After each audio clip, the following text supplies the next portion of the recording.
big chance here in their own territory, and you think the coach may have some questions to answer? Yeah, and, you know, normally we focus on the media, right, the social media barrage that he's going to get for this one. How about on his own sideline and in his locker room? Because I think the team's going to look at him like, Coach, why would we go for it there? I mean, no confidence in the defense. You don't like the punter? I mean, what's going on here? You owe us some explanations. And that one will go down in the books as just a one-play drive and then 3 points tacked on to the end of it. Tucker now following the made field goal, set to kick it away. That'll be taken in the end zone. And no run back here. This will be a touchback, and it comes out to the 25-yard line. And now Chicago getting ready to go as they take the field. And on that last drive, went for it on fourth, turned it over. Good job by their defense, though. They held them to 3, but this offense, they've got to be a little bit better, a little bit more careful here. And sometimes when you see these calls on fourth down, when they decide to go for it, it's not necessarily the coach saying, I believe in my offense. Sometimes the coach saying, I believe in my defense. I can afford to go for it here because if we don't get it, I don't think we'll give up more than 3. And that's exactly what happened. You think that factored in? I do. I think that he had that in his mind going into the game, that I'm going to be aggressive on offense because I know I've got a defense that can hold up their end. 11 yards there, first down.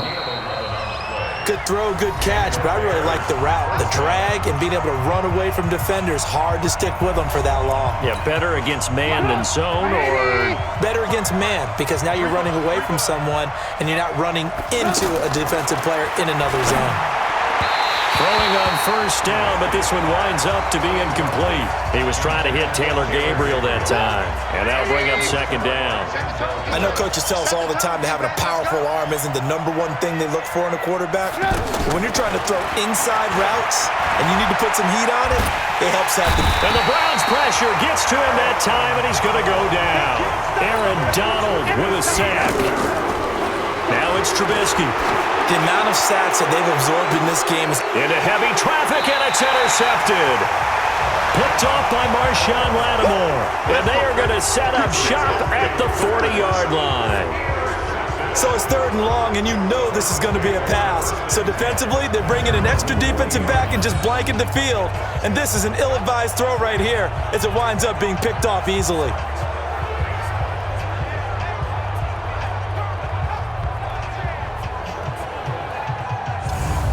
The Browns offense heading back out to take possession. Well, what do you think? You get the ball off the turnover near the middle of the field. You take a shot here in the first play? You know I'm big on that. I love when I have great field position. After a turnover, I feel like I might have them a little bit off balance.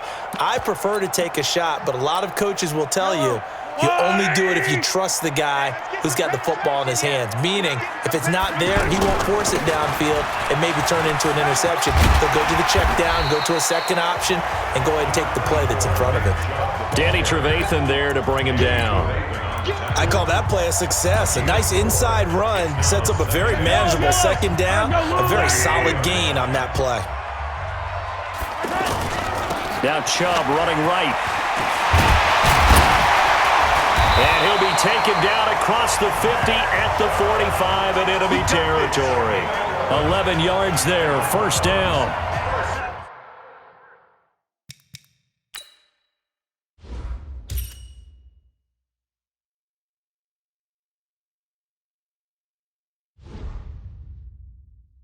Tremendous blocking by the interior of the offensive line. They didn't just gash him there. They blasted a gaping hole for him to gallop through. I think if he comes back to the huddle, he better be giving them a whole lot of credit and thanking them for that much space to rumble.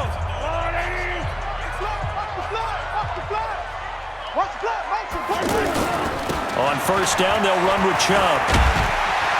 And he gets this inside the 35-yard line. Same exact result as last play, a pickup of 11. Partner, I remember a coaching friend of mine used to tell his running backs before games, make sure you run and jog with your offensive line in pregame. Get used to the ground shaking when those big behemoths start to create space for you up front. He did a pretty good job of just following those guys through there for a nice explosive run. So they'll come up 1st and 10 now from the 33. And that does it for this Madden Ultimate Team Solo Challenge. You did it. You defeated it. Congratulations. We'll see you next time.